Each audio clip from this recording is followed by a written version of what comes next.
And we are live. Hello everybody, DarkPhoenix Gaming here, and welcome to my live stream of Crusader Kings 2. Now, anyone who was following my old live stream series as a patrician of the Venetian Merchants Republic will probably be wondering why we're at this loading screen rather than being in-game, since I usually start my streams in-game after the first stream. In-game as in the save, rather than on the main menu. Basically, I find after that little bit of time that I spent trying out a Merchant Republic and stuff, I find the playstyle a little bit boring, because I prefer the conquest and political themed play that comes with a traditional nomadic or feudal lord in Crusader Kings 2 to something like a Merchant Republic. So I decided to start a new game so that I can play in one of the ways that I actually enjoy, rather than forcing myself to do a Merchant Republic, which I would not enjoy in the slightest. So, we're going to roll back time for our start date to the early Middle Ages,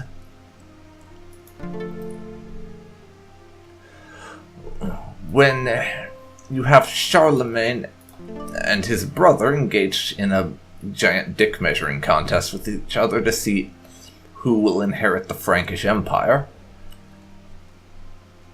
and then them basically moving in across most of Europe.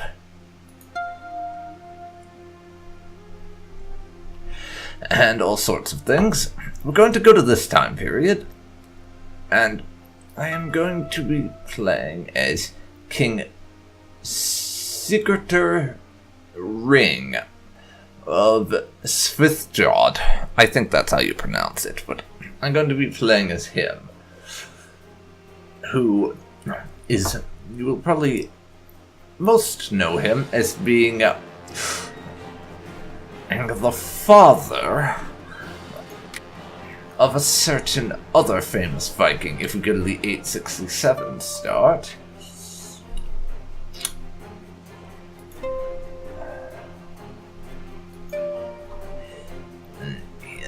I don't remember if it was Ivar the... No, it wasn't anyone at that start. I'm being an idiot. Anyways, let's just load up. I'm going to play with the default settings, and we're not going to use Iron Man, because, to make a long story short, I don't really care about achievements or anything, and I like having the opportunity to reload if something especially stupid happens. The default settings are good, as far as I'm concerned.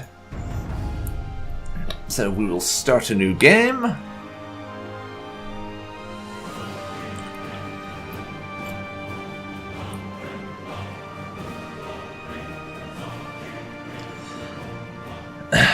And I will finally remember whose father he is. Oh, hey Savagery. And yeah, I play with Shattered Retreat, mostly just because I can't be bothered to turn it off. And until I got Stellaris, EU4 was the Paradox game I put the most hours into, so I'm just kind of used to Shattered Retreat at this point. So we are a Norse Germanic king. We can raid. We can raise rune stones until it hits 1150. We are a tribe. And Germanic religion. Oh yeah, and I was thinking of Ragnar when I was fumbling around to think of him. This guy is the father of Ragnar, who, those of you not familiar with any history at all, I'll let you figure out who that is. But there's probably not many people on that list. I need to nominate a successor now. And I love how they changed up the election systems with Holy Fury, just sort of a side note, but I just love how you can actually see who the electors are like this now. And from what I remember, it's kind of nice because you get more information than before, where it was just basically, we are electing this person because we feel like it. I'm going to set my son to be elected. Yeah, it was just basically because we feel like it before, which got kind of annoying in an earlier game I had where I was playing in the Holy Roman Empire, and I didn't have any idea what the voting was looking like for the next Kaiser. Not that I really cared about the Kaiser, since in that playthrough my goal was to not become Kaiser, because I just sort of wanted to expand and do my own thing in private, and being part of the Empire, and maybe eventually have the Emperor as effectively a puppet. But that game never went anywhere, because I had the bad luck to start it like 2 weeks or maybe a month before Holy Fury came out, so save game BS. And the fact I was using a load of mods meant I couldn't just roll it back. But I think it's time to get started with an ambition. And there is really only one ambition that suits us. Become King of Sweden. This will give us unlimited use of the subjugation casus belli within our kingdom, and it cannot be cancelled. That is our ambition. Choose a focus. I'm going to go with hunting, just because I think it's kind of cool to have a pet dog. Even though war gives me more martial and personal combat skill, I'm going with hunting just because I want a dog. Special title actions are possible. I will set our crown focus in upland to make it become more prosperous.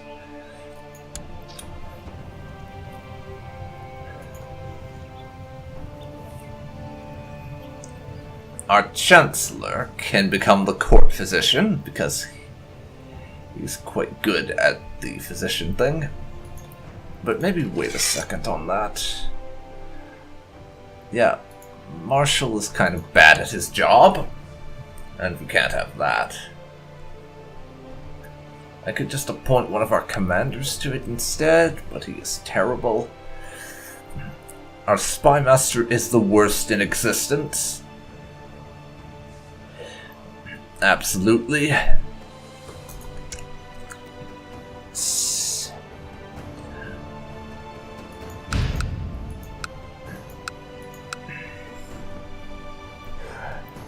Okay.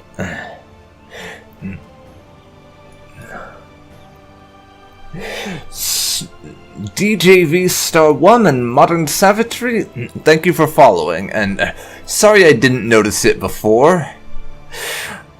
My notifications are being a little weird lately, but thanks for the follows, and welcome.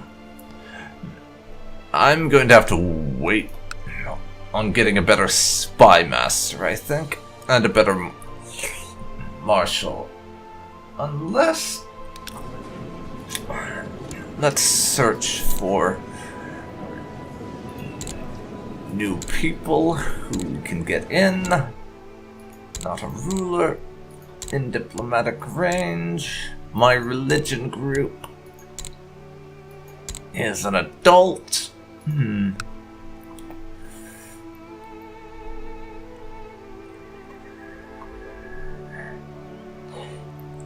Spy Master of Mordva here would join our court for a little bit of money.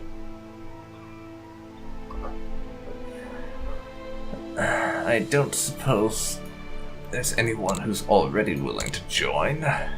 Quite a few people, actually, and this guy is at 13, and he would join our court. I'm gonna make him our spy master, because the current one is less than useless. I'm also going to have this marshal invited to court. I want to see if we can't somehow move our old marshal to another position at some point. He is a powerful vassal, so I can't just remove him, but he's a terrible marshal.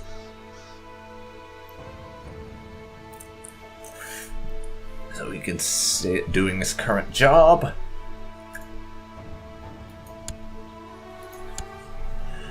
But I am going to appoint my chancellor as court physician, as I said I was going to. We will wait to get a regent for the time being.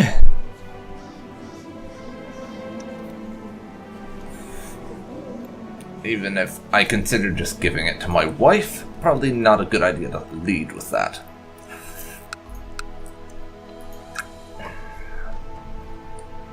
Time for us to now declare several wars at the same time. After I make sure these people are in fact in Sweden. Yep. You two are both getting war declared on you, so that I can start expanding. And then I'll raise my forces, about 2,000 men. Move us up to 2 speed. And we'll muster here. Then I can give them a general. And we start the attack. The people we invited to our court have turned up. So I do believe it is time for our old spy master to be shown the door. Doesn't like me due to short reign, and he would probably be a malcontent, but oh well. I'm going to award you an honorary title of being the standard bearer. And I will give you 15 gold to boost your opinion of me.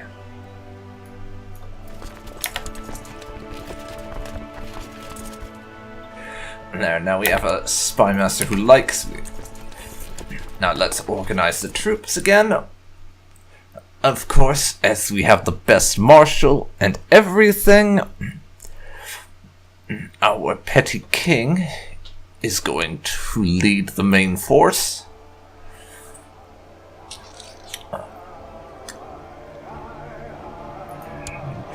I could put my wife in charge of one of the flanks, and I think I'm going to do that, just because I think it's kind of amusing how pagans can apparently have women leading the military. I just think it's kind of neat. So I'm going to have my wife leading one of the flanks, and just some random military commander leading the other flank. We will crush this army nice and quick. As you can see right there, not even a challenge.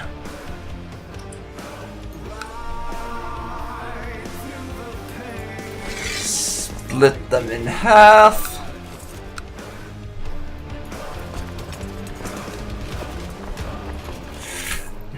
Take the 1,400 men to attack and destroy them, while the others just lay siege for now.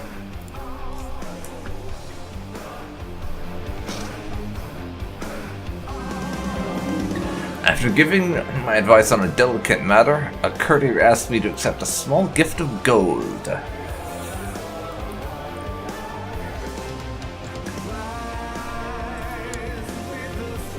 Let's see here.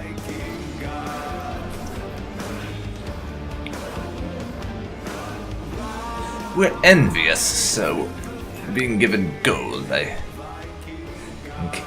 yes. Wasn't my advice worth more than a couple pennies? I did not become greedy. Nope, did not.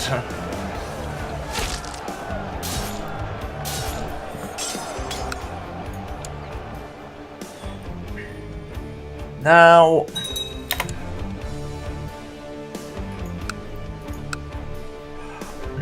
I am going to assault this fortress here. I do this rather a lot when it comes to laying siege to tribal holdings, just because it's generally worth it, since in a lot of cases they have minimal defenses, so it's easy to just storm them and lock people up. We've taken a bunch of prisoners from doing that. This army here can now muster their own assault and fail at it because I didn't realize the defenses were that much better over there. But this guy can now surrender to us. We can create another duchy, but I'm gonna hold off on creating duchies for the time being. Merge them up. That's a level 1 fort. Yeah, in this case I'm just gonna starve them out, basically. I could storm it, but I will not bother. We'll let them be starved into surrender. Which should be very soon, actually. They're about to give up. And there they go. We have their lands. We'll offer peace and enforce it. My territory is now grown by an addition of 2 counties. That guy is part of de jure Norway. I have 1,800 men now.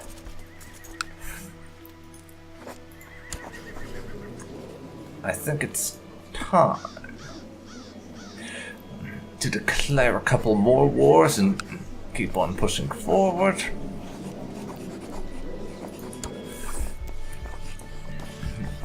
You, I will declare war on.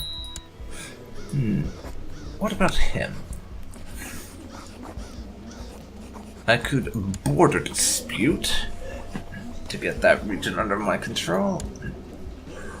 Forced vassalization, I don't have enough prestige for.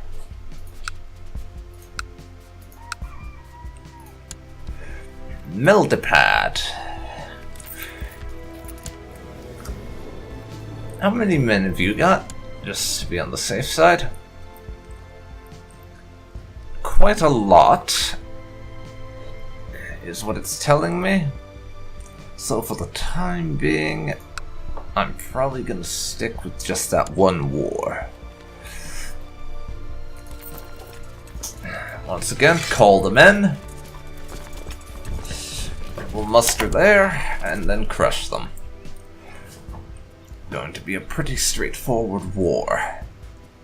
This time around, a lot of these early wars are pretty damn straightforward, to be honest, so not like I really have any cause to worry.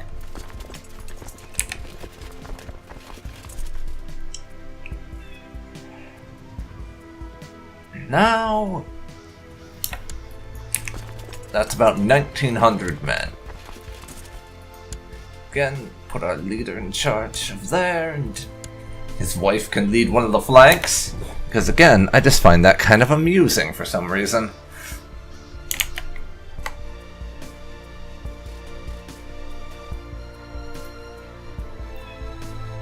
Not sure why.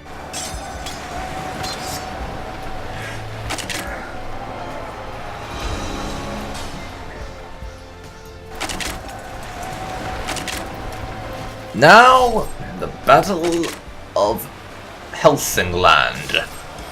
I am riding through the forest of Helsingland when I realize how this experience has simply become a matter of course. I rarely even think when I charge into battle, it just happens. Surely I could make use of this insight, but how? So, rough terrain expert, flanking expert, or battlefield terrain master. What do these give me? Narrow flank plus 50%, flanking plus 20%, or combat in forests and hills plus 20%. I'm gonna focus on flanking. Not sure what that'll actually do, beyond the fact that I think that means if my leader was on a flank, he can fight better. Which, in hindsight, might not have made it the best choice. Considering how this leader is going to be leading from the front, basically, all the time. Now, I'll just starve out the defenders. While this guy runs away. And once those defenders get starved out, we will take that territory. Then I might be able to move on these guys, I'm not sure, but instead, I might just move south and take out these couple, because those are powerful duchies, and if I take them out, we'll have a land border with Gotland. And in my experience, Gotland, when you have an actual border with them that you'd be able to cross into their territory, and let's just enforce the peace. We won. Yeah.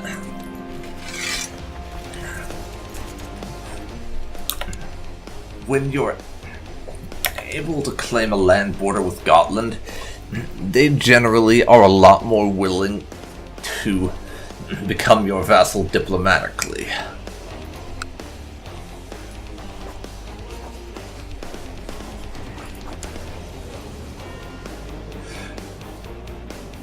Let's see. You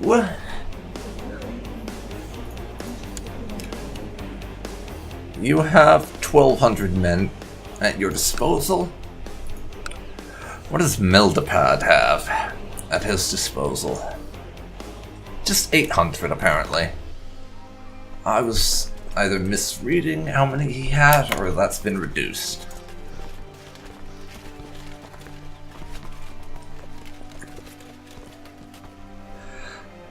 I could probably take those guys out, then move south.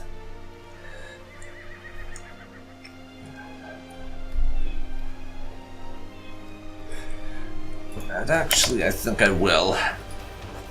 I'm going to declare war on Meldepad.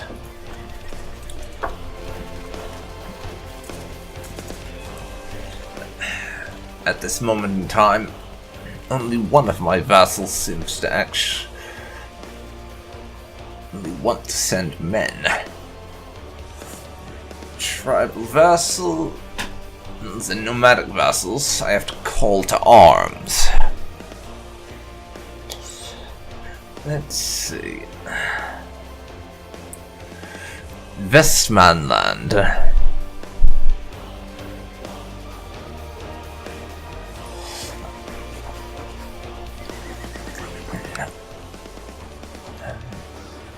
I'm going to call maybe 2 of my vassals to arms.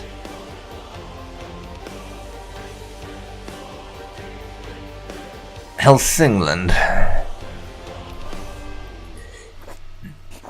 You 2 are getting a call to arms to assist against the enemy. And I'm calling my own banners. I mean, I probably don't need the vassals' help, but it would help to reduce my own casualties.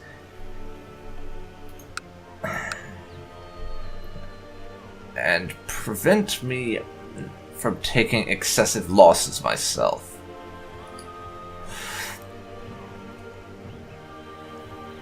Yes. They're going to be routed anyways, so no point in running into assist before my own troops are organized.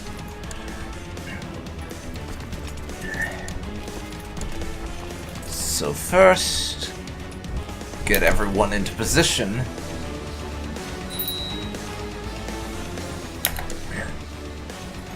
Why is there a righteous imprisonment of our queen? Why can we imprison my wife? What has she been doing?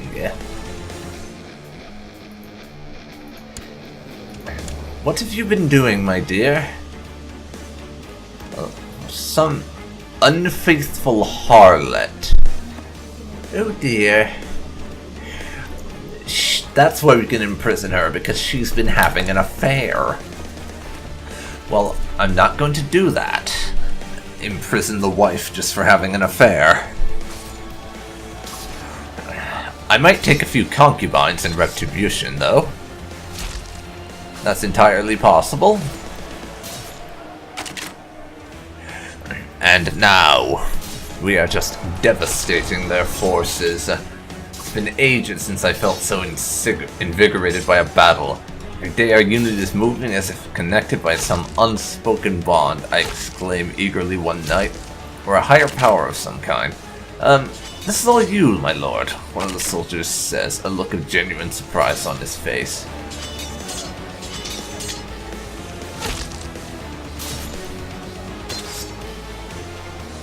Let's see. Do we want to be humble or proud? I'm going to get proud. You're right, modesty will get me nowhere. We gain proud, we lose the trait skilled tactician, and I become a brilliant strategist. Yes, I am a very brilliant strategist. So, just to show you what that actually does, Brilliant Strategist is +9 to Martial, +2 to Intrigue, +2 to Stewardship, -1 to Learning, +0.5 to Health, and +20 Personal Combat Skill. It's just good all around, is what I'm saying.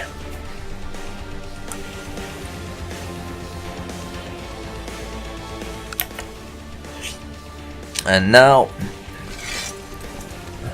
I'm going to split our force in half so that we can lay siege to both the enemy holdings at once. And avoid having to wait longer than necessary. Mildapad, that siege is going reasonably well, 13% every 12 days. And there's a bunch of men up there, because that's where my vassal is. And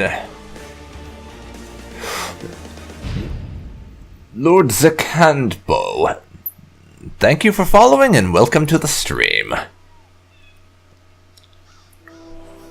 Hope you're enjoying this. Just attacking a bunch of random Joes who dare to hold the land that is rightfully mine as pagan Sweden.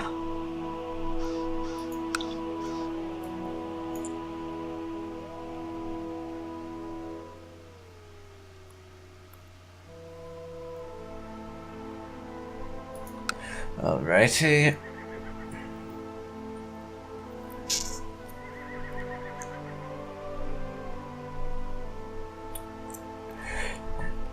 That's one siege dealt with. We are 85% towards victory, and that next one is going to cave soon enough. Steward of some random land seeks to kill someone. And that siege is dealt with, so we can now offer him peace, and he will submit to us as his overlord.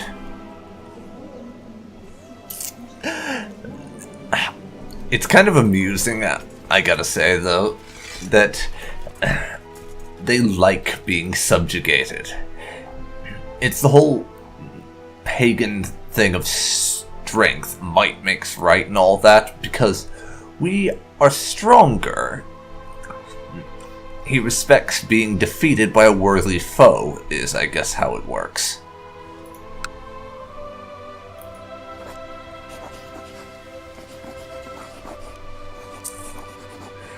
But now, I might wait a little bit just because that guy I need to bring down next, which is going to take some time.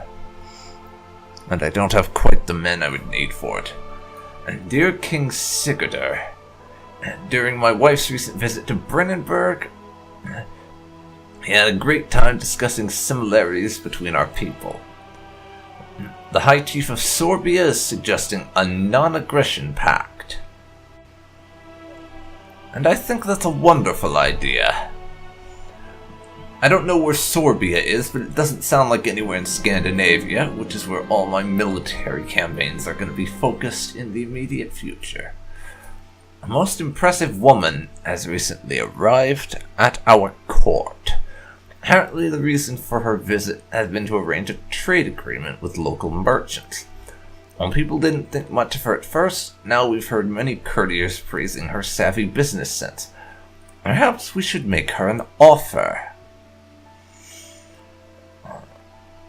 I'd have her work for me, make her our steward, but our current steward, I think we need to keep in his position. He is the holder of 2 separate counties, so he's a rather powerful vassal. So no, everything is fine as it is, I think. We're not going to fire our current steward just to put some unknown in charge. What, are you crazy?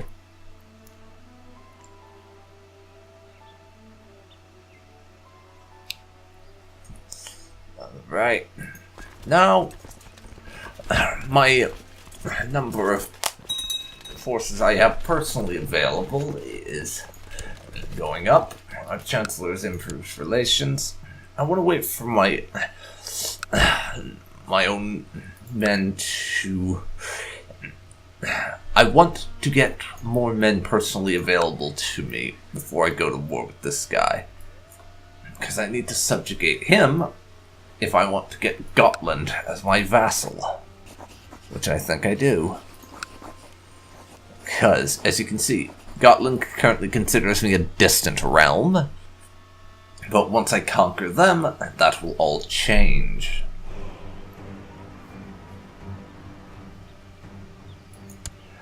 Currently, I can create some titles though, but all of those titles are a bit on the expensive side.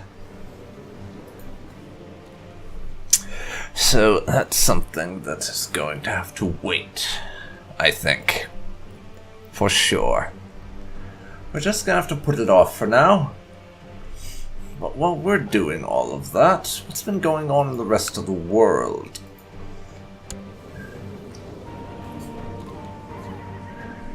West Francia, in other words, the part of it ruled by Charlemagne, he started a holy war against Umayyad, trying to take some land off the Muslims in Spain. No doubt attempting to take a little bit of pressure off Asturias. That's nice, but it doesn't really affect me at all.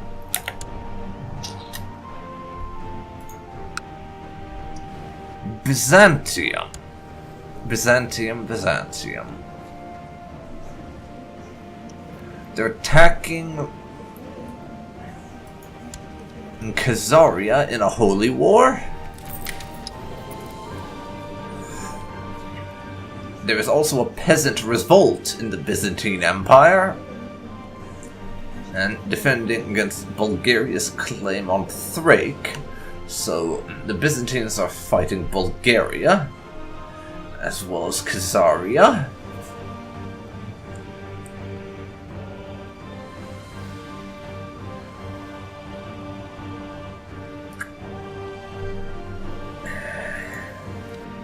And they have these guys as their subject, essentially.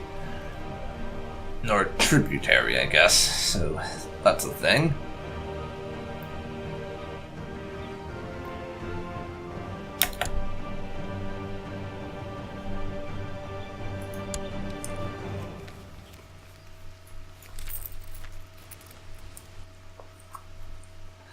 And now, how are we doing? Well, that's got us up to 1,625 men. I'll want to replenish my forces a little more before I take them on.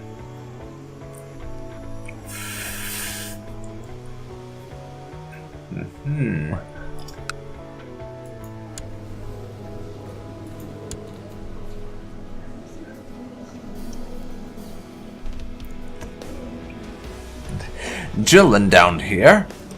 Though, they're another one that I plan to be targeting.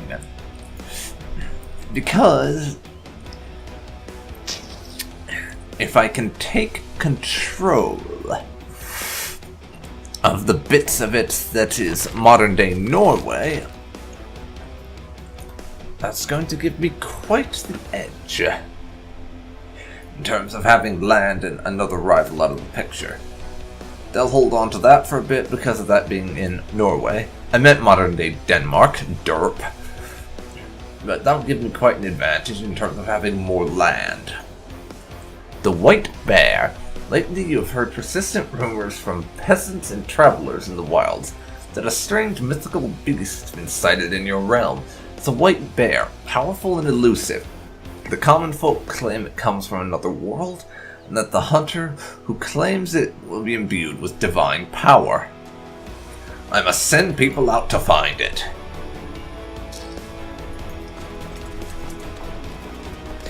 I want to wait until I'm up to like 1,800, maybe 2,000 men before anything else.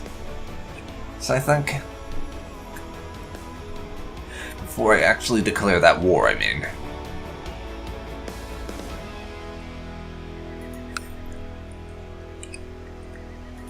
You aren't fighting anyone?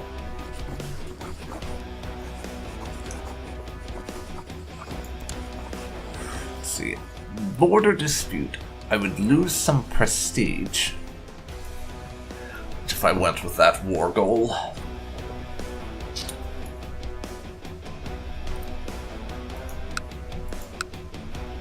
Oh, apparently that next door guy has now inherited a load of land. So, he only has 700 some available men right now, to my 1,700 plus vassals.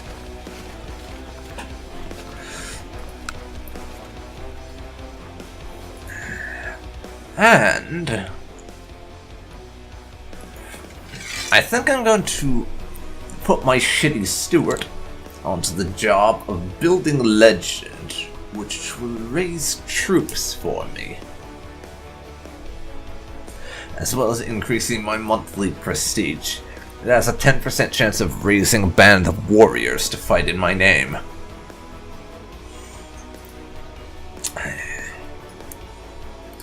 You, my friend, prepare to be subjugated.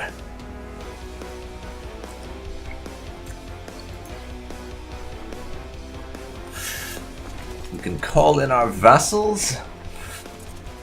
There's a number of them that are probably going to decline.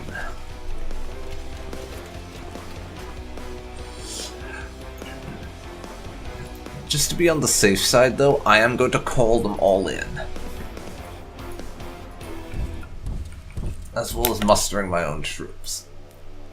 As you saw there, though, a number of my vassals are not going to be taking part because they are assholes. And have decided to forsake their obligations. Because they're dicks, basically. Is the long and short of it. They are not nice people. And they feel like fucking with us. Now, get the appropriate people in charge of their flags, and I'll not put the wife in charge this time.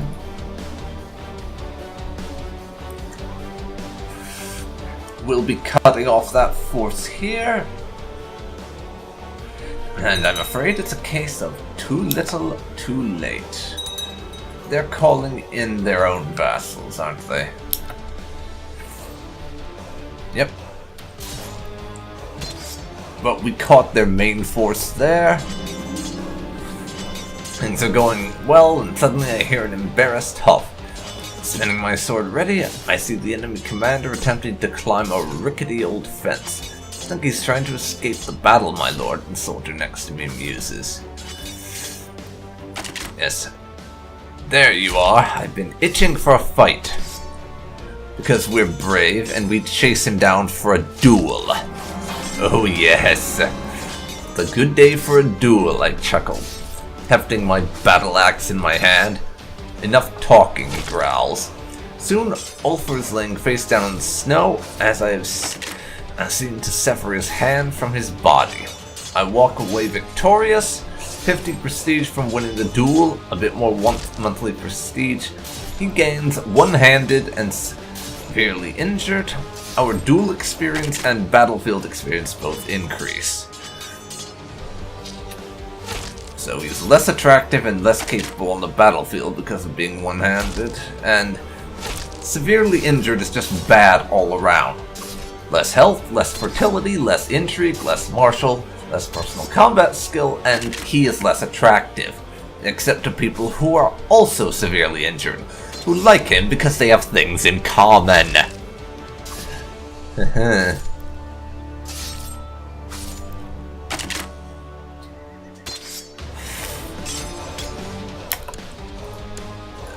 And that was a nice and decisive victory there.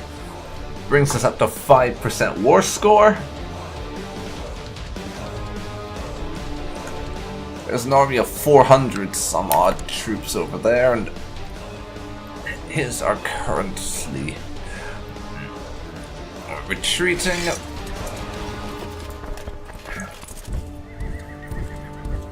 I'll leave ours to lay siege there. Actually, I take that back. They have about 1,200 men there.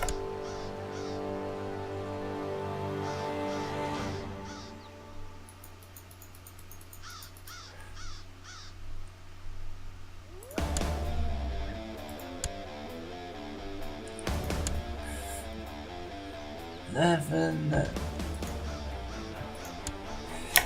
15. Let's lay siege where we can. I should occupy that fairly quickly.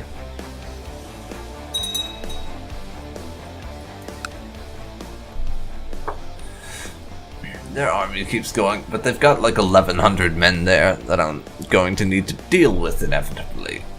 For now, I should be okay. But this war isn't over yet. It's not going to be as quick as some of the other ones we've fought in. Because our numbers are not nearly superior, not nearly as superior to theirs as what is usually the case.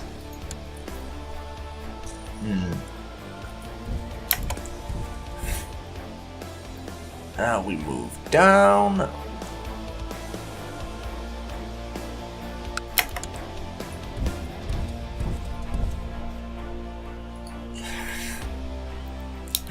%, every 12 days.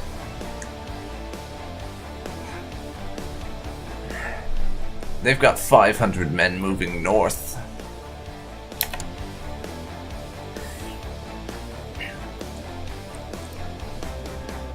Let's see.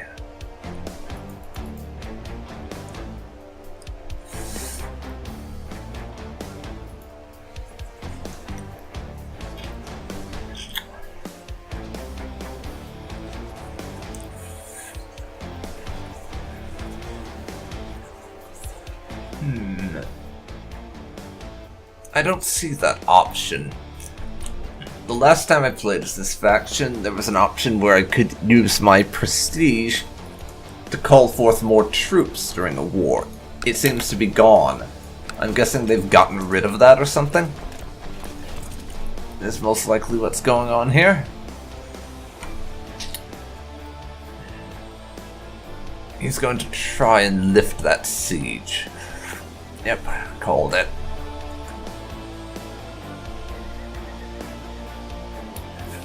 I can afford to wait long enough to finish this siege before I attack them, though.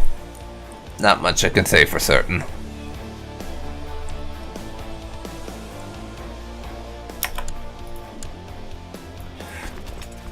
Now let's just make sure the people in charge of this army are the best I've got.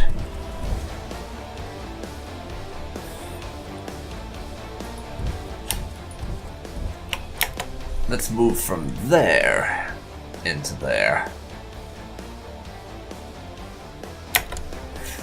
That still gives me a penalty, apparently. But I can't afford to do anything else. They lifted that siege.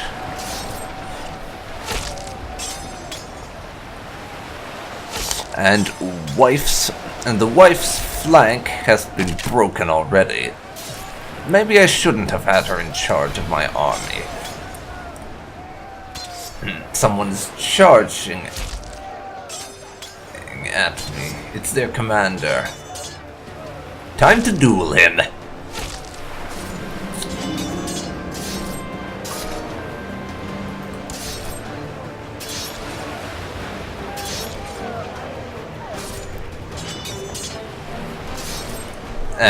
This fight is not going well for me.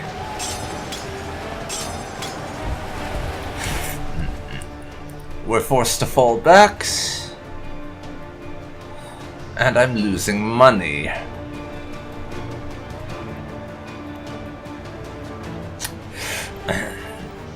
That could have gone better. Really could have. Minus 31 war score. Don't tell me we're going to actually end up losing this. That would be so fucking embarrassing. I need to somehow crush their army.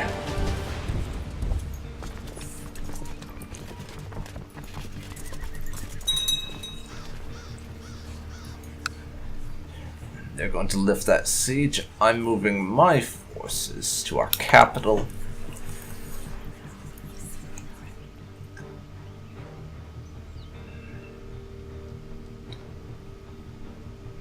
I don't see anything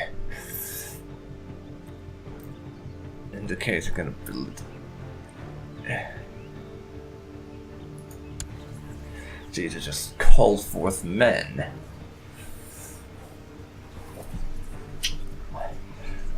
By using some event thing, unfortunately.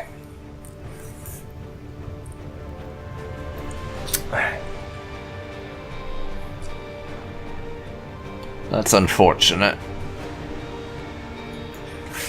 We could potentially raise some zealots also. Let's put him down for that.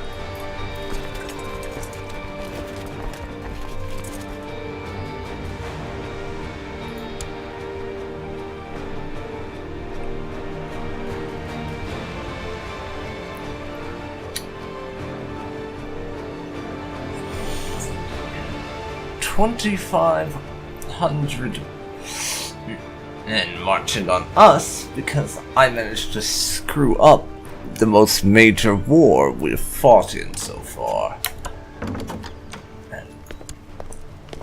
Let's see. Someone is plotting to kill my wife.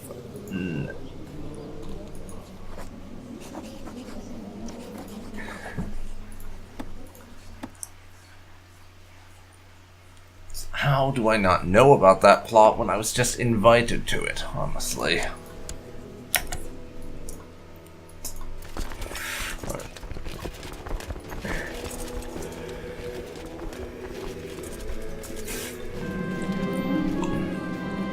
Speaking of my wife, she just sent us a dog.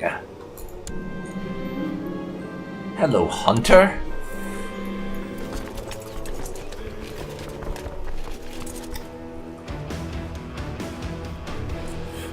Yeah, this war is not going well for us.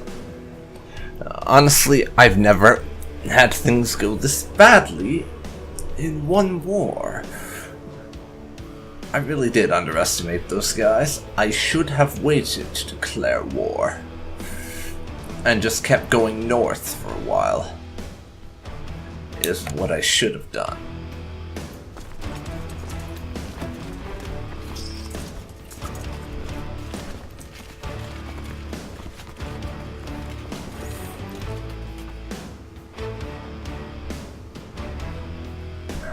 Unfortunately, there aren't any available mercenaries who don't have a contract that I would be able to afford. That's the problem.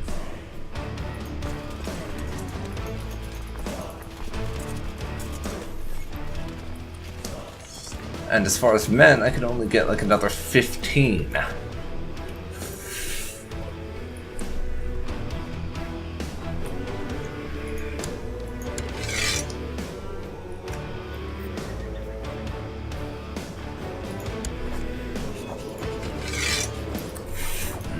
White peace is not an option, and they're now coming towards us.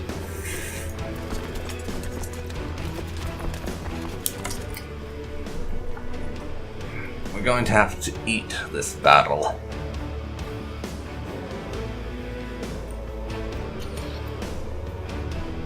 And see how it goes.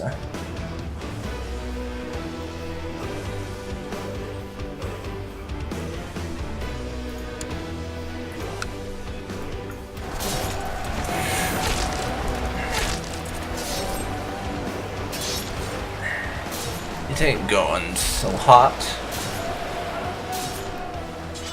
Not for us, anyways.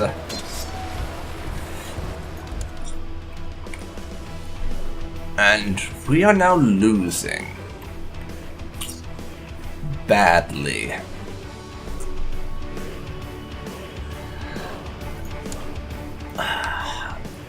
Unfortunately, I think it's time for me to grit my teeth and do something I really don't want to do.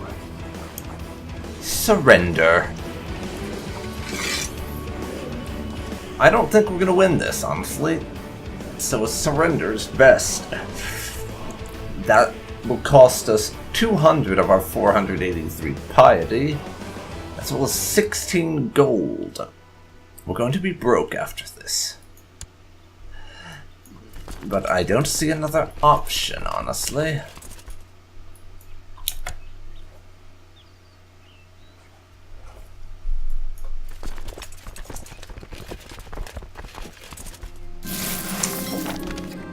And there we go. The first war we have ever lost. Stand down the men. We now have barely 800 left. I'm going to have to rebuild our levies and wait to recover before we can really do anything. And our capital was looted.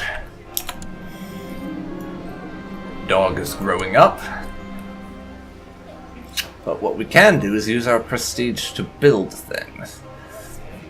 I will use it to build us a training grounds. Increase our levy size and garrison size at the capital.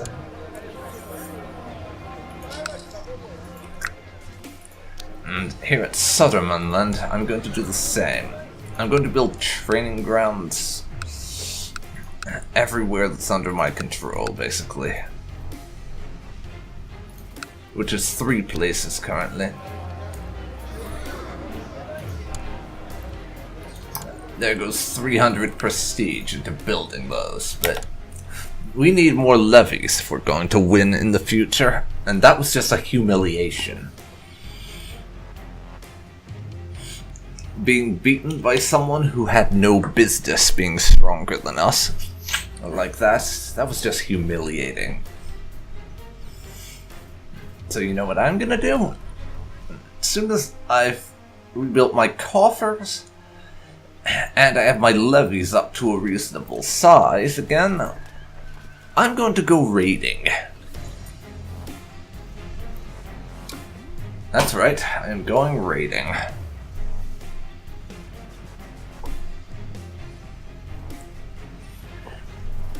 And if we happen to get any number... Let's see, we've sighted the white bear. If we happen to get any reasonable number of forces... through this build legend and build zeal thing, then I will declare war on some of these guys up north and use them to fight up those fellows.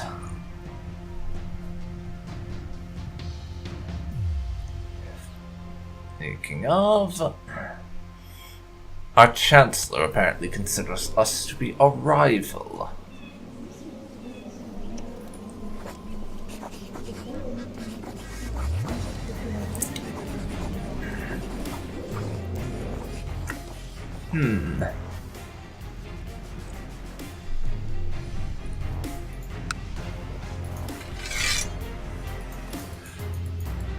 We don't currently allow title revocations, apparently.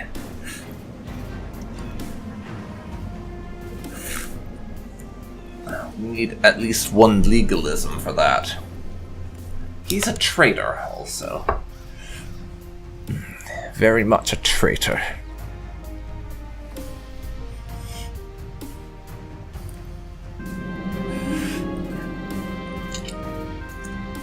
Our Marshal is really bad at what he does and hasn't proven very adept.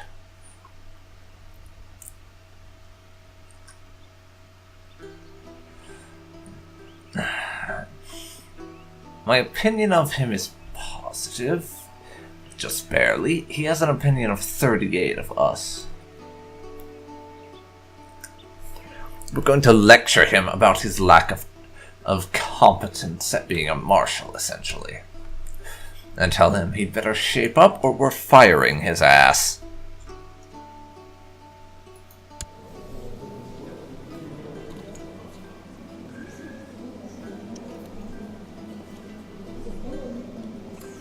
For the time being, that's all we'll do. We shall see if it goes further. Ragnar has now reached the age of 6 and needs a childhood focus. I'll give him struggle, because I would like him to be a martial focus leader when he does eventually take over.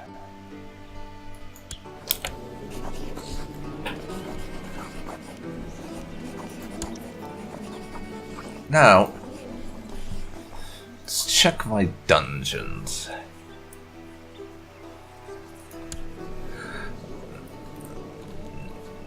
Chiefess of Vermaland, married to one of my vassals.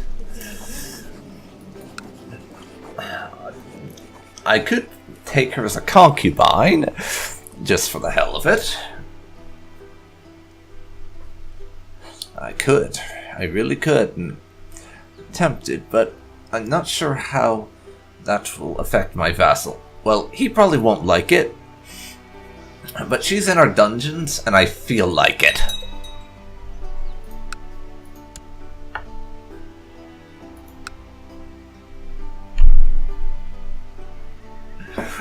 So I guess that dissolves their marriage.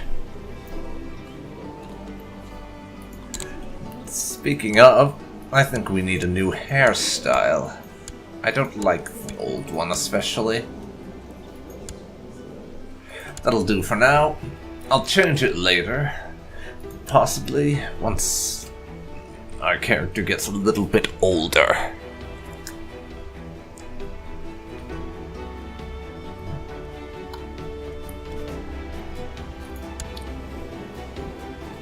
But for now, I'm also going to take you as a concubine.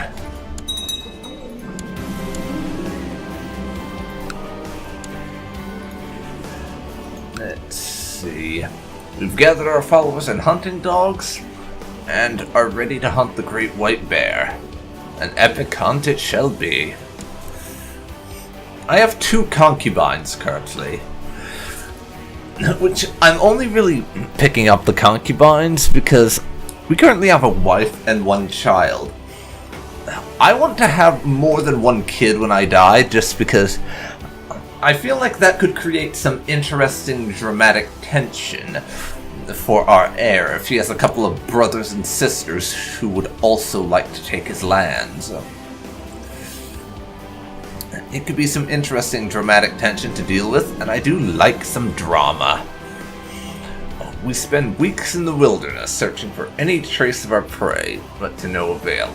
However, we find we rather enjoy being out in the wilds. All this daily physical activity, it makes us feel stronger. 20% chance of I gain brawny, and we get the white stag eludes me, martial +1.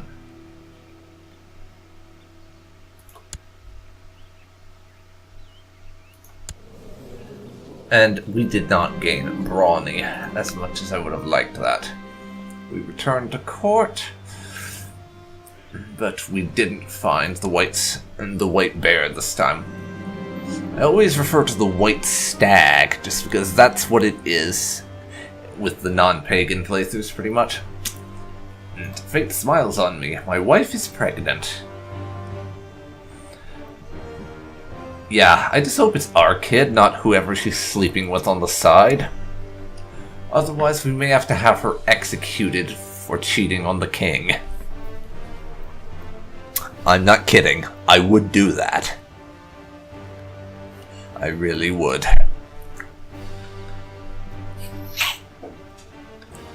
So now we have another child on the way from our wife, ironically enough, not one of the 2 concubines we just added.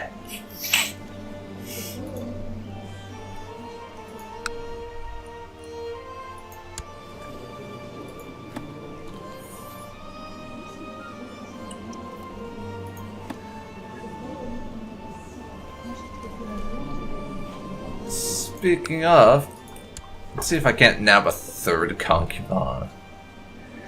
And from around here somewhere. Just because. Oh, apparently West Francia 8. East Francia.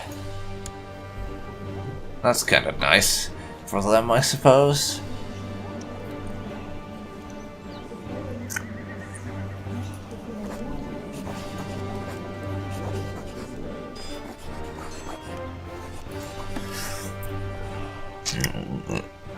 Queen of West France.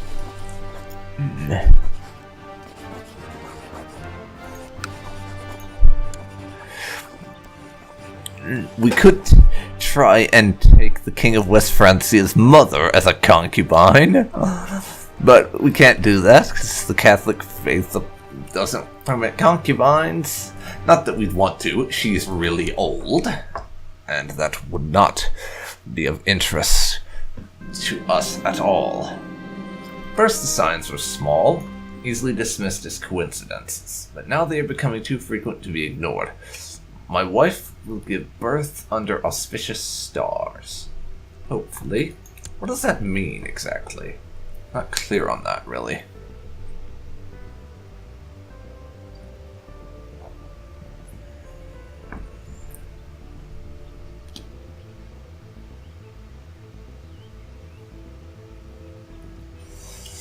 But for now, we'll just wait and rebuild our forces and our coffers. We're up to nearly 1,100 men in our personal levies that we can call forth now. Maximum of 2,500. After that disastrous war down there, I need to rebuild my available forces.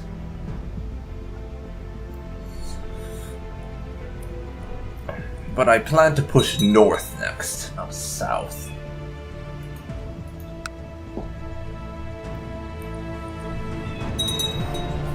When we do eventually go after that. Let's see. One of our vassals has died. 2 of our vassals, in fact, and their kids have inherited. And one of those, luckily for me, was our steward. I say lucky because he was a fucking terrible steward.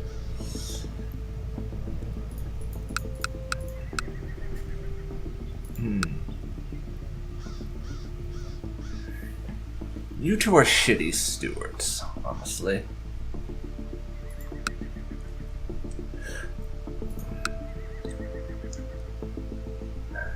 You would be a decent diplomat, but that would be a step down, and another vassal would be leaving. the council, but that vassal that will be kicking off the council is my rival. He's also the court physician.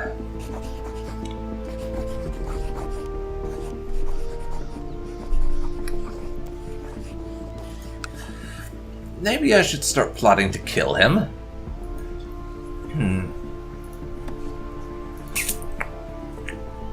There is no support for that. I can't get rid of him. Let's see. How should I go about this? What I need right now is someone who is a good steward. My old fine characters thing is still in position. There's no one better than a 10 who's willing to instant join. But this guy is 23, and with a bit of a bribe, he would be willing to join.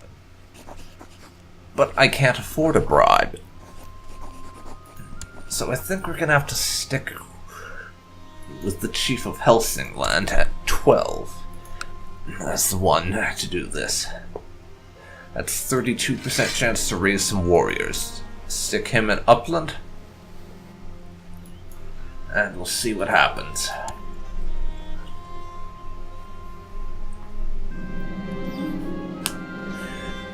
It is good tradition to have some gossips around a pregnant woman in order to keep her calm and distracted.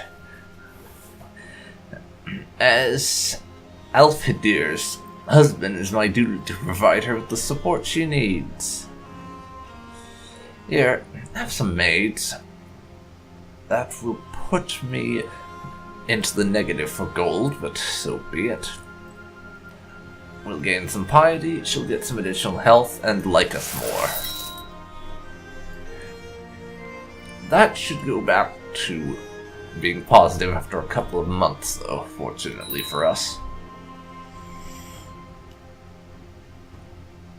Our truce with that prick will be expiring soon, so I could give the war another shot, but I want to wait until our banners are full again before we do that. And oh dear, those guys are inheriting a lot of land over in Norway.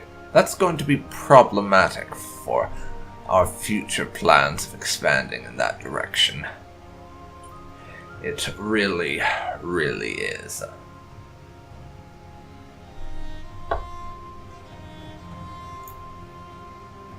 But now, we're going to kick us up to 3 speed.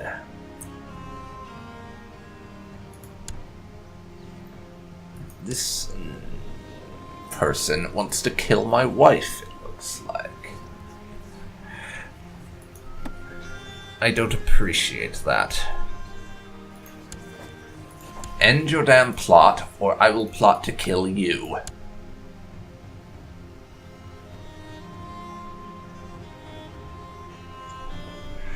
Next month we should be back in the green again. Yes, your scheming was misdirected. You have some nerve plotting to kill the king's pregnant wife. Speaking of, we have a daughter now.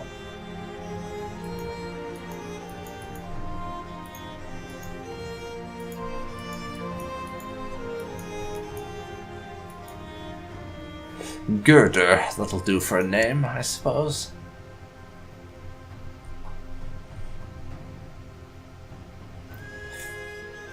Income is positive again. But we'll need to wait till next month before it'll update and tell us that. Chief of the Doga. Let's see. Way over there. Yeah, he wants a non-aggression pact. Go on then.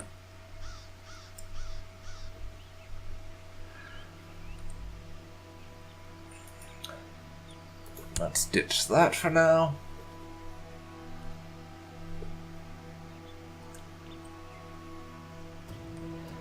And our income is once again positive, even if it's quite shitty.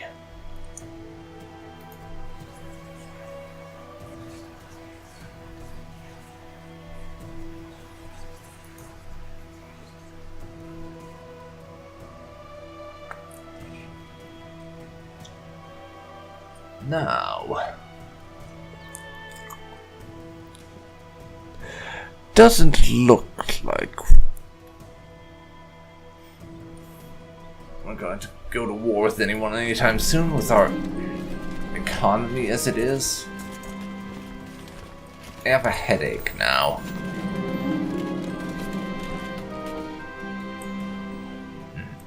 He's our rival and also our court physician. This won't be good. Early stages of dysentery, apparently. Let's hope he doesn't try and screw us over with this treatment. Hot water with red flakes. Drink it slowly. Oh, decent symptom treatment. He didn't try and fuck with us, just for the sake of our rivalry. I'm pleasantly surprised by this.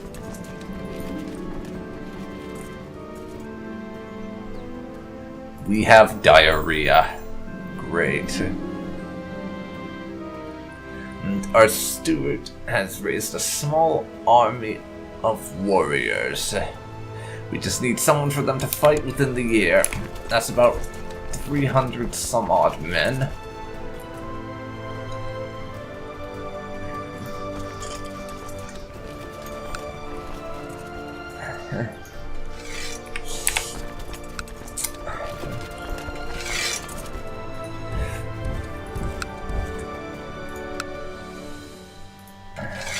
I'm going to raise a number of our own forces.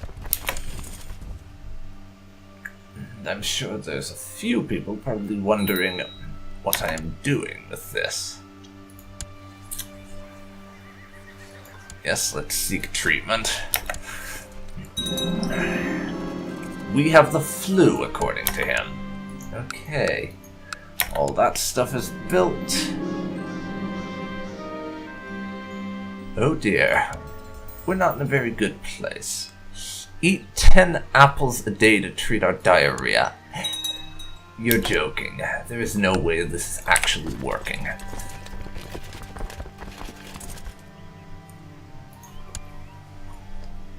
I think we need to head off with the army, though. Are the special event troops not allowed to raid?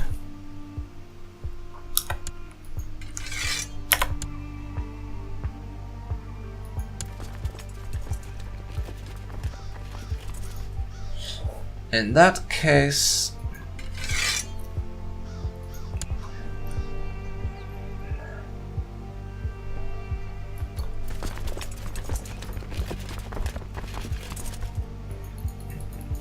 what the hell? Why are my own banners not allowed to raid? I don't understand. How can I not raid with them? It's ridiculous.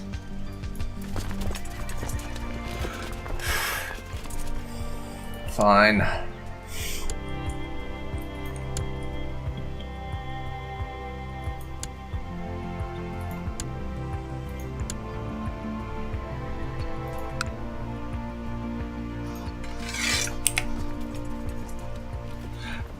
Maybe there's just a limit on how many troops I can take off on a raid.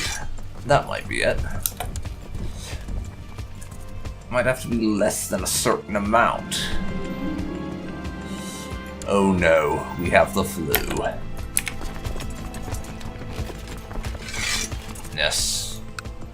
Do that now.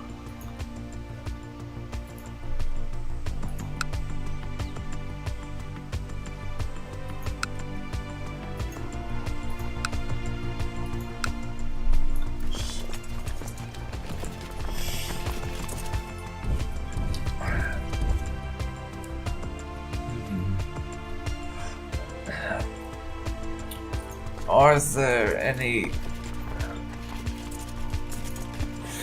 I have no fleet levies, apparently. I didn't realize that.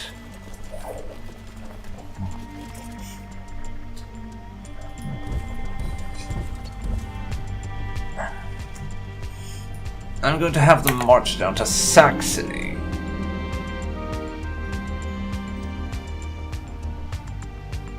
We'll have him do a tested treatment.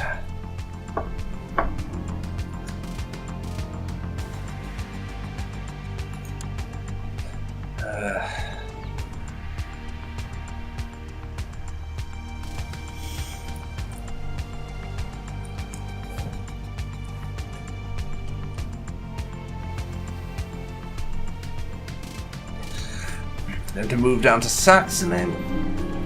One of my commanders has improved a bit. Covered from the flu, thank Christ. You are going down to Saxony, and then you're going to raid in the French lands. I feel like doing a bit of raiding, and unfortunately, I do not currently have any boats, so I can't send you off to England or anything.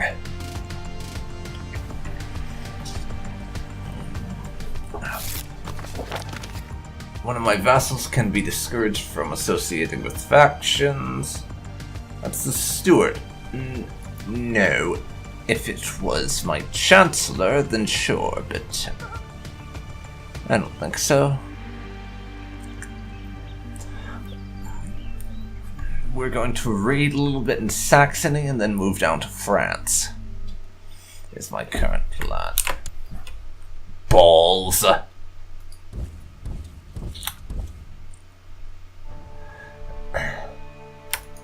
Well, goodbye, army.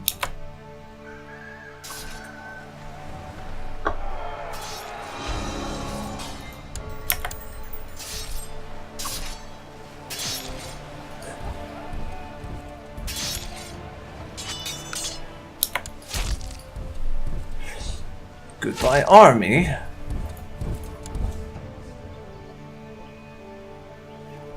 That was not my best move.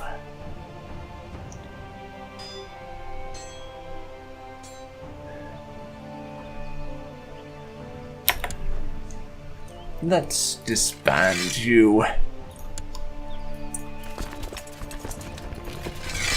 And the special event troops we lost can also be disbanded. For the time being, it might just be best to wait. We found the white bear again. I might have to wait for now until we have boats.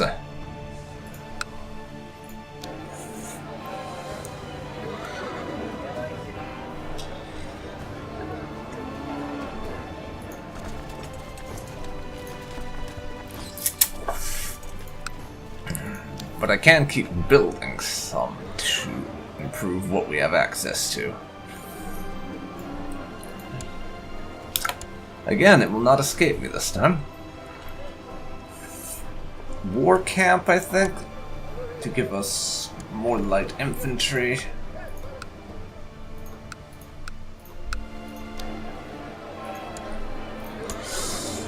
I'll build those two for now.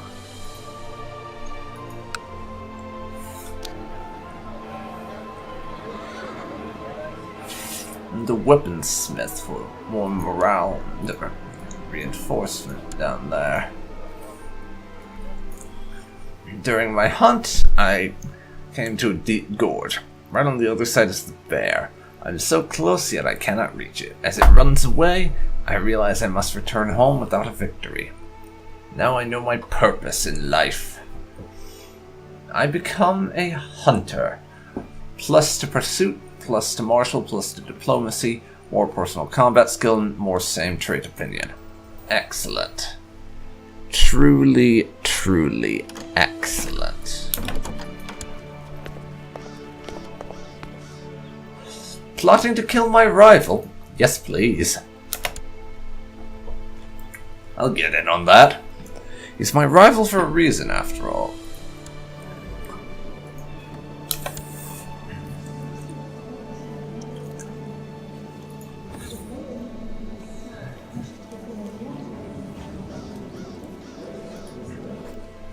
Though I would love to know why I can't just challenge him to a duel.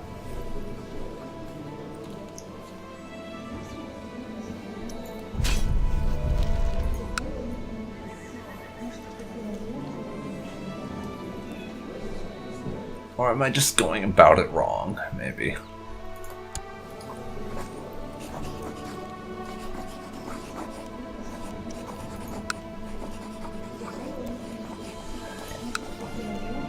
I would just love to challenge this guy to a duel to the death and finish him that way, but I don't see any option that lets me duel him.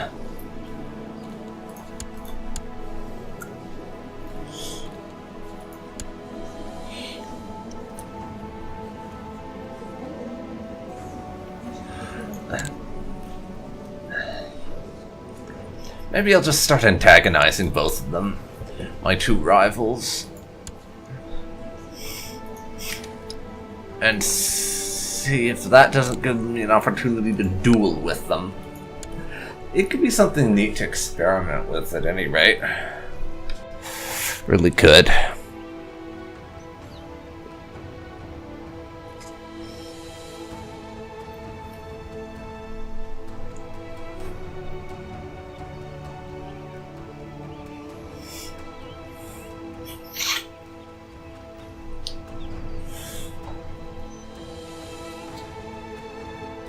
Now we will see.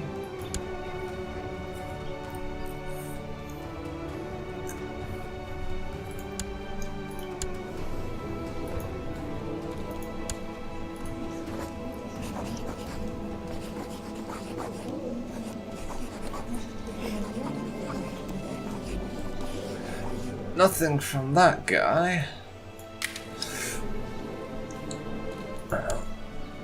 Or this one. About challenging them to duel. That's what I want to do. I would like to challenge them to a duel to the death. And finish our rivalry that way. Oh, fuck. Saxony is war with the Franks. Isn't going well. The armies of West Francia have captured one of our faith's holy sites and destroyed it. That is not good at all. My wife is pregnant again.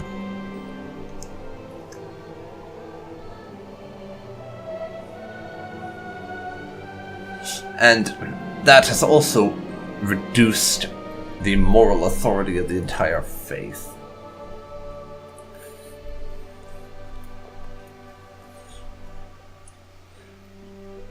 Let's see.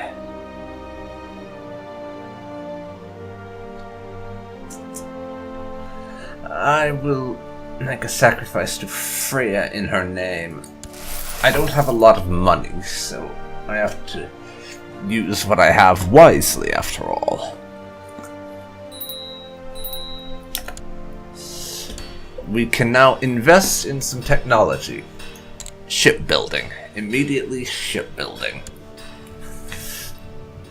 I also need a new spy master. You can have the position. How far away can we study technology?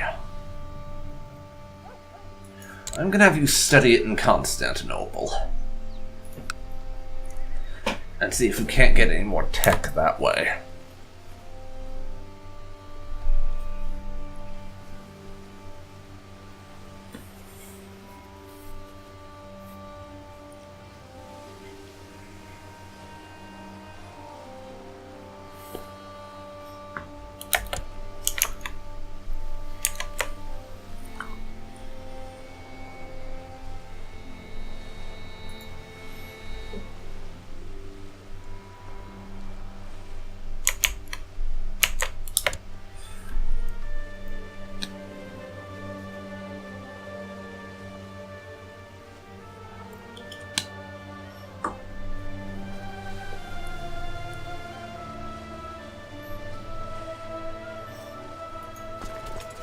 Okay, our banners are up to 1,445 men again, so we're getting there, but it'll be a while before I want to challenge those guys.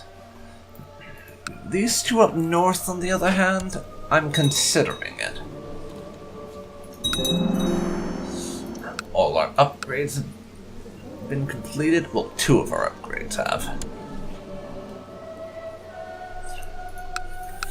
400 men there. 200 there. Yeah. This will probably put me into the red for income, but the 2 of them I can conquer. Just outright do the pagan conquest thing.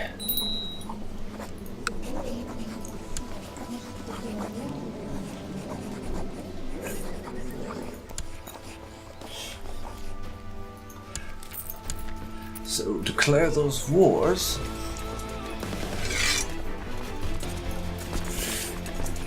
Call the banners. Head up there to start this fight. We finally need a new chancellor. That dick is out of here. Hooray. Please take the job.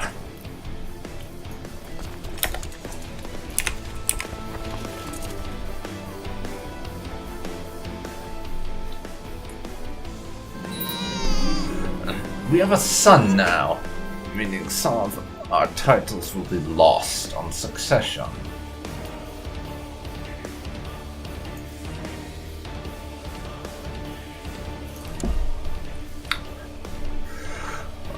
But I want to have a bunch of children, because I think it makes, as I've said before, I think it just makes for some interesting drama.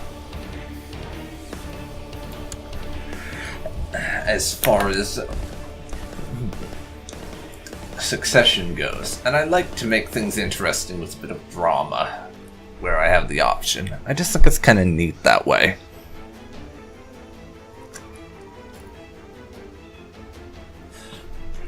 For now, we're marching up here to lay siege to their lands. They ran away. I'm not even surprised by this. I'm just going to wait them out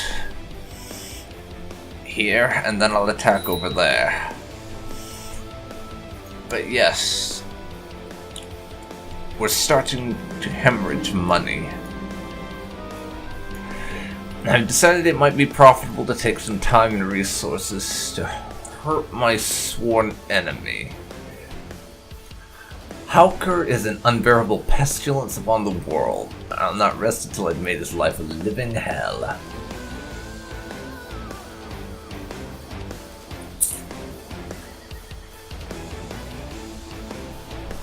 Let's see, we could spread false reports to his spies, spread the most vile rumors about him, try and make him stressed at the risk of making us cruel. Yes, I'm going to spread the most vile rumors about him, so everyone will generally dislike the man more. That cost us 50 prestige to do, though. He has challenged us to a duel for honor. The only respectable response would be to accept.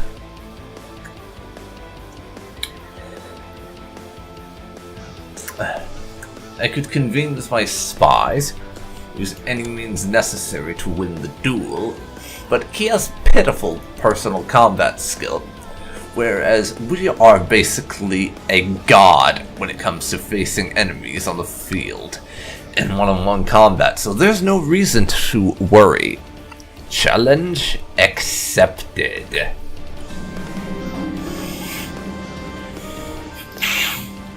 Nothing I do has any effect. I try to rise, but I can't. My eye hurts like it never has before. Going to rest a little here in the snow. Wait, what? We lose the duel and become wounded. How did we lose? We had basically all the personal combat experience in the universe. How did I lose that? How? I want to know how I lost that damn duel. That's it. He is a dead man. That bastard is going down. There's another 100-odd men we could call up if necessary, but no need. Yeah, that bastard's a dead man.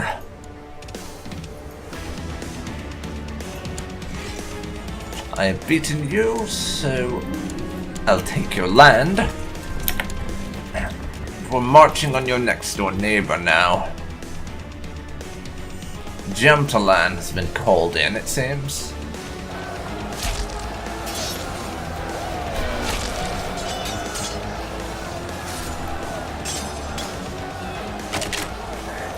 A commander of ours was killed in battle. That's unfortunate.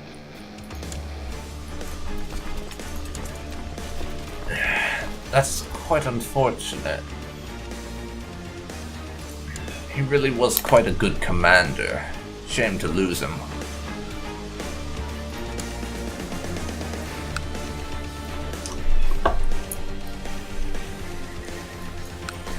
This siege shouldn't last long, and that war will be over. And we can start pushing our attack on other places that are not part of Sweden. Daughter's pulling our arms leading to play, and Soy completely oblivious to all the work I'm in the middle of. Times this kid can be really insufferable. She's only 3. Alright, we'll neglect our responsibilities for her sake, I think. Fatherly love, we could gain a plus to one of our traits. And there's a chance of us becoming kind. Which we have. We are now kind. Because he decided to let the duties go for the sake of his little girl for the moment. That's so sweet. Especially considering we are a Viking warlord.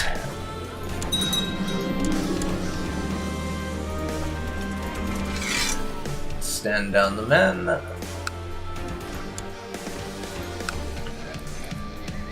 And we have quite a bit of territory.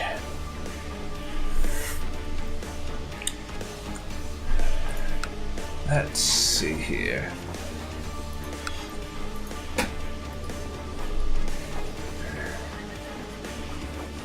I have to not be bankrupt to declare war, apparently. Shocking. Truly shocking.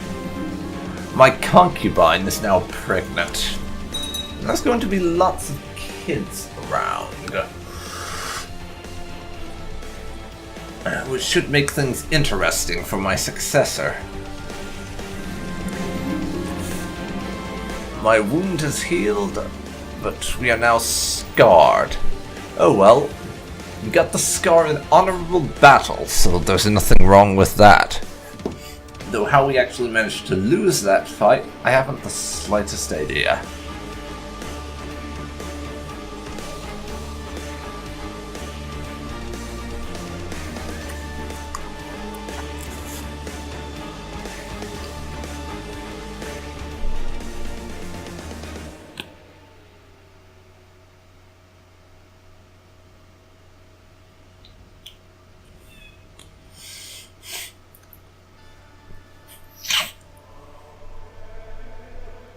Right. We should be non-bankrupt any second now.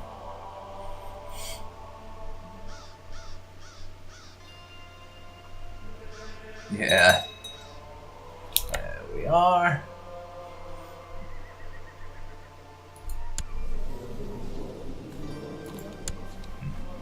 One of my vassals has declared a subjugation war on one of our neighbors. You can have fun with that. And if they want to expand the territory we personally hold, I have no problem with it.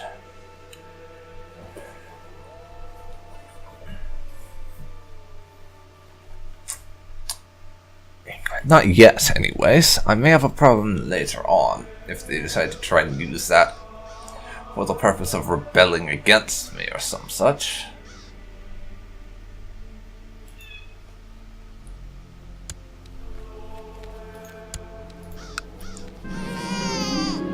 We have a new son, no, I don't like that name. Let's go with Magnus.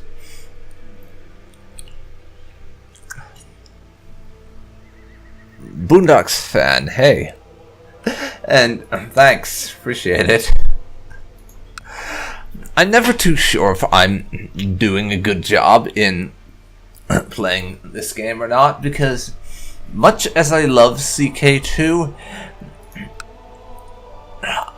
I just play it for fun for the most part, not because I am especially good at it. Time to mark our rival. He's challenged me to a duel. I accept, and this time we are going to paint the walls with your blood. I hope. The duel.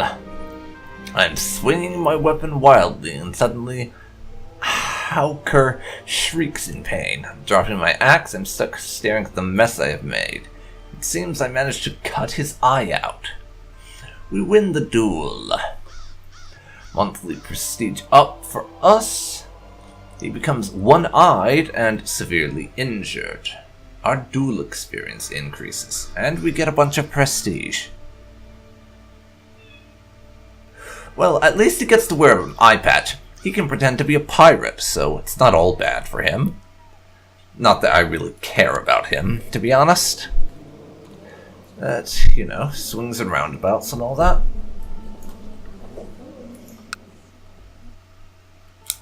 Now, vassal line, please enforce peace and take that territory. Go on. You know you want to. What are you waiting for? You have 100% war score. Why are you not bloody enforcing peace already? Honestly. He just did. I guess they had to wait a bit. That's another land. It's part of my domain. I'm almost making a whole 1 gold a month in taxes now. Hopefully I can make it so that I am making 1 a month soon. We're now up to 2,100 men I can call from my levies. Out of 4,300 odd. I want to upgrade a little bit. Specifically, I'm going to upgrade all of my main holdings down south. A little bit. One of them was a shipbuilder, so that I can have ships to go off and do some raiding in places like England or Rome.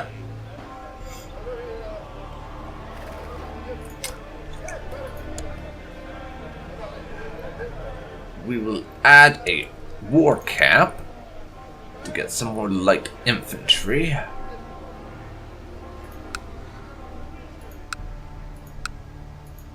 And the Nerike tribe here.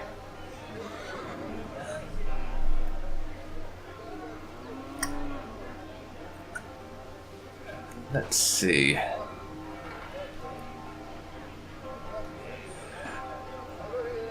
I'll get a Housecarl training ground so we can finally start producing a bit of heavy infantry. That should be quite helpful for us.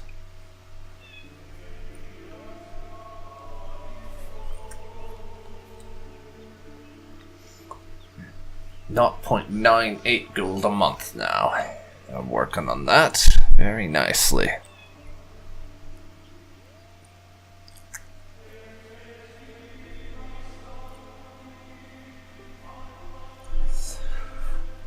Monthly balance going up. Let's see. People are attempting to kill us. We could go into hiding, but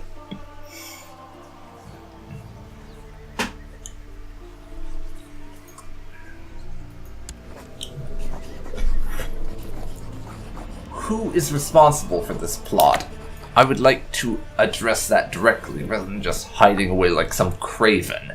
As we are brave, I don't think King Sigurdr would actually choose to go into hiding.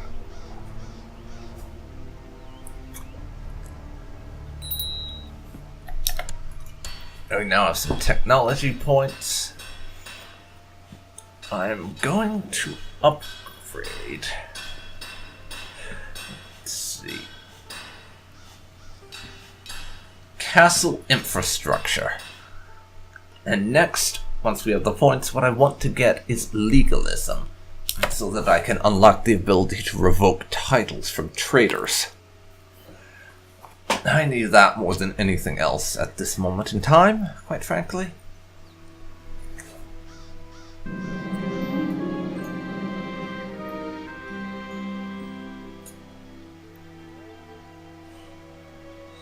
Let's see. On the conclusion of a long council meeting, we decide to make a toast. Eventually becomes many and time seems to slip away. We stumble and fall on our face. I can feel the taste of blood in my mouth and dizziness setting in. So, we cry for help, or no need to draw attention to myself? Well, let's see. We are proud. So that would probably mean too proud to request help. No need to draw attention. We became wounded. Oh, thank God. Because if you looked at the text of that event, there is actually a 10% chance that by going, no need to draw attention to myself, I could have actually died. Which would have been very bad, because then my lands would have been split between my heir and his two brothers. Meaning I have to redo all the progress that we had made all over again.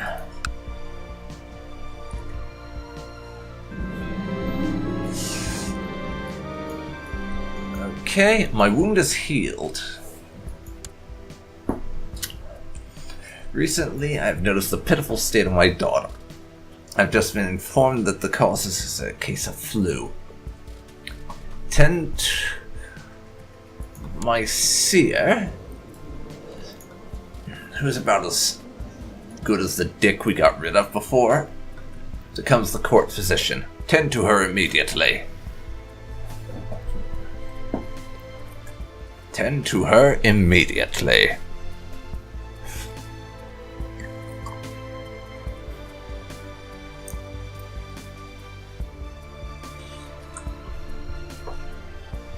Now,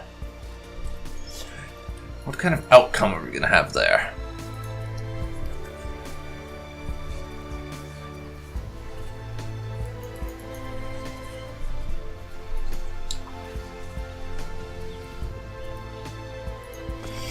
Let's see, 2,600 men available to us. We found the White Bear again. Let's see how it goes this time.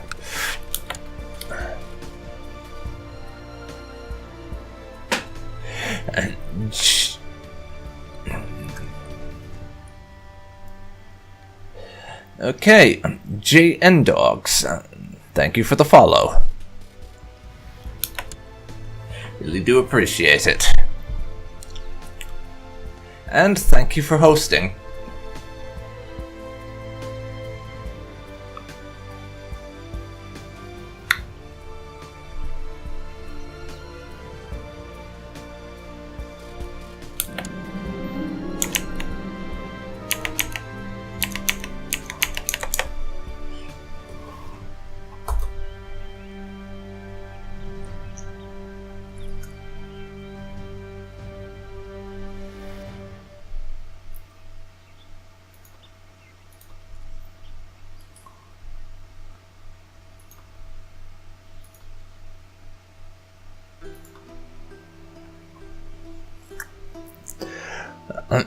Baguette?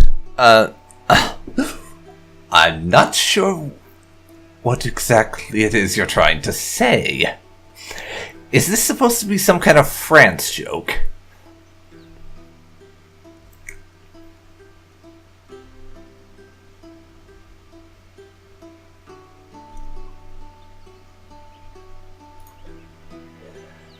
Let's see, Hauker is clearly a slave to his own passions. Only a matter of time before Odin rots his lustful limbs away. Should warn the people around him. Yes, we'll mock his character again. And just to remind you, this is that idiot chief who is our rival. We've dueled twice now, somehow losing the first, but cutting out his eye on the second. So that's what our relationship to that fellow is, if anyone's curious. And he's challenged us to another duel. It's a good day for a duel, hefting an axe. Soon he's lying face down in the snow, as I've torn a severe gash across his hand. We win.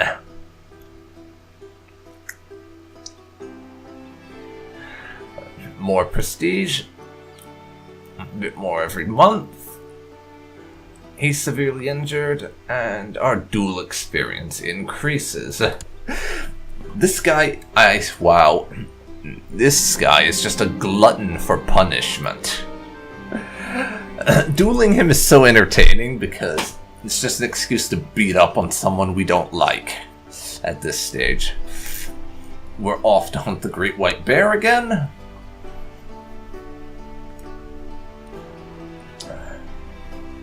Let's see. Jump to land. I could border dispute him, but not going to.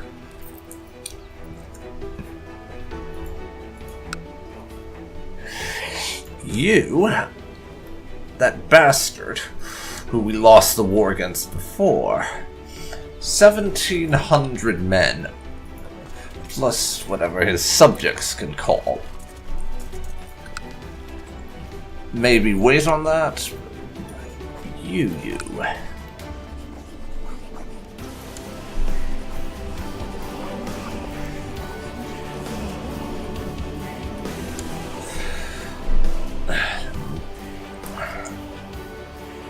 I could conquer some lands up here, and I think I will.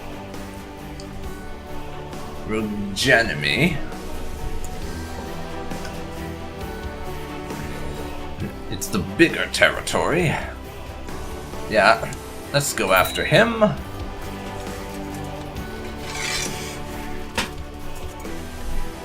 Call the men.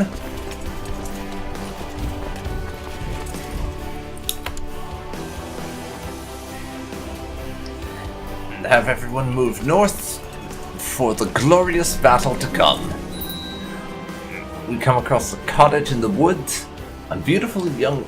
Well, we're looking for the great bear, by the way.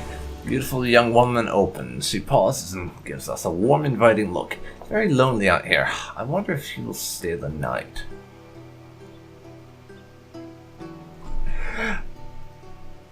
Of course we will. We will stay the night and keep you warm. The next morning, we awake with a warm body next to us. We spent a long, pleasant night in the cabin, but it's time to get back to the world outside. Our companion looks us in the eye, caresses us, and asks us to stay a little longer. Bjorg, I think is how you say that. And we're going to invite her back to court with us.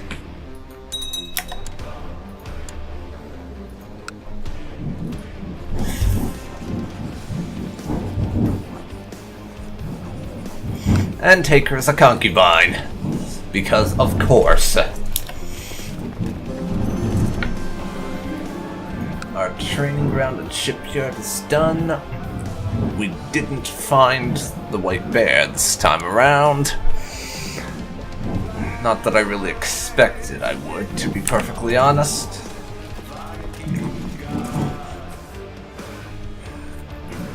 But now, we have 3 concubines.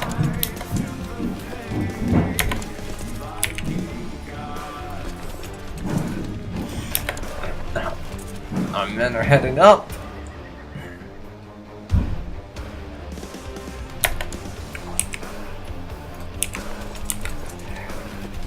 And once our armies link up, we will crush that guy and take his territories. Which will be very nice indeed. Haha.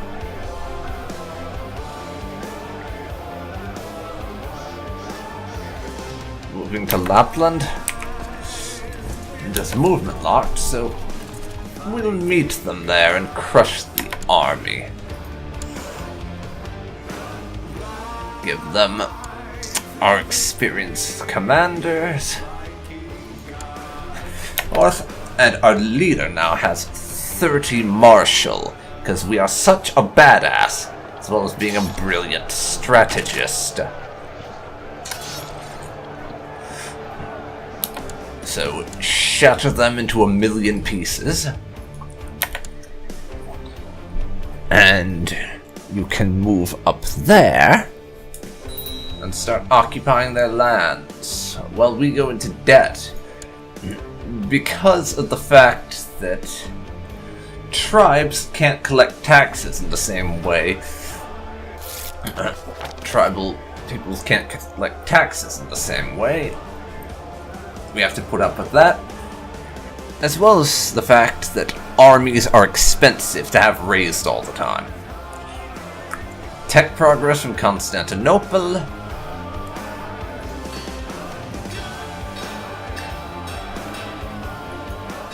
We've got some economic progress. Ragnar can get martial education, I think.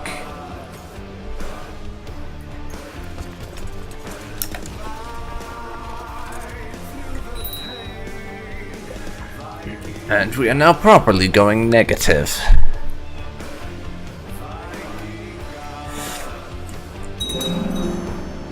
There. Hello, war camp. Making a lot of siege progress, though, 30% per tick, so there is no reason for me to launch an assault.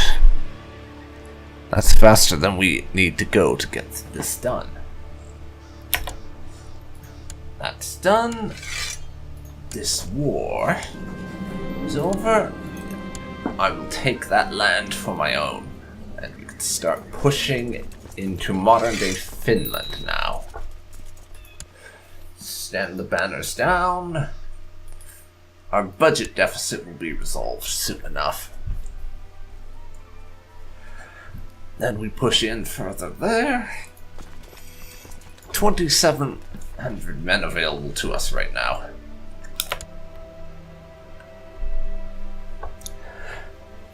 I need our budget to go positive again. Young Ragnar is becoming more and more known for his great bravery.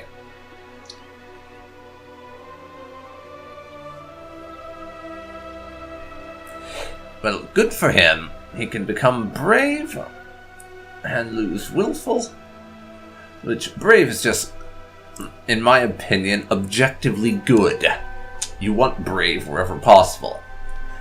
Especially when playing as a pagan ruler, because they tend to really like brave people, it seems. Title inheritance.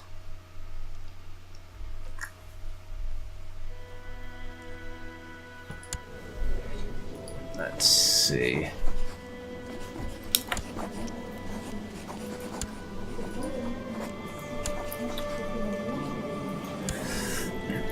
That guy's managed to get Gotland before me, so I'm gonna have to crush Gotland as well.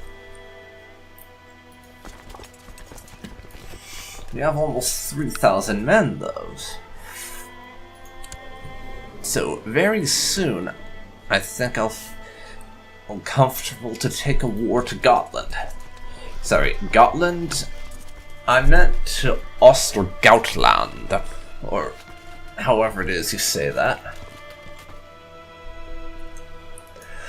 A good chunk of our vassals should also be willing to go along, I think.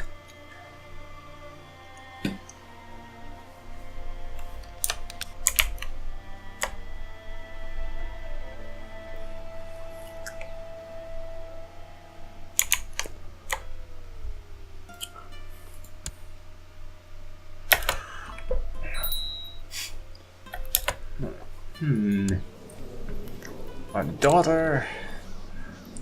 Let's give her etiquette.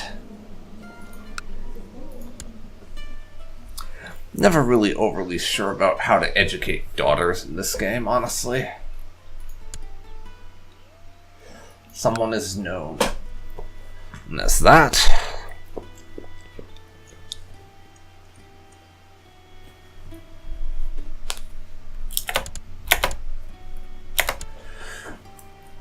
We'll wait until we hit June.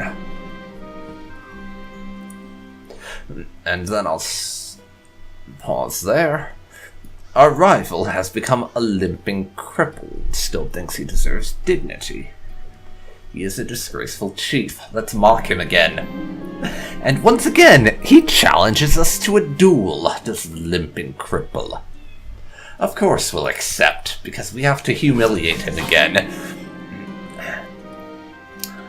It's not a good day in our life unless we're humiliating our rival utterly.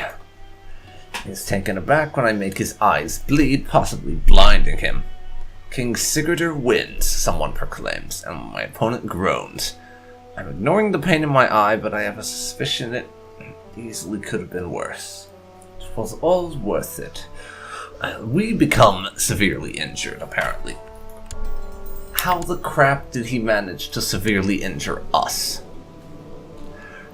That's what I would love to know. He was basically a maimed, pathetic cripple and actually managed to injure us. I have to be honest, I'm kind of impressed by that. Very impressive when you think about it. But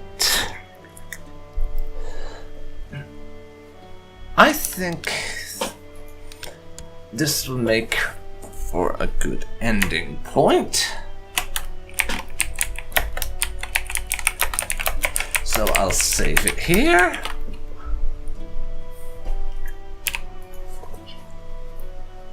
Oh, balls. I forgot that I had my shortcut keys set up like that, so it just brought us back to the welcome screen for a second.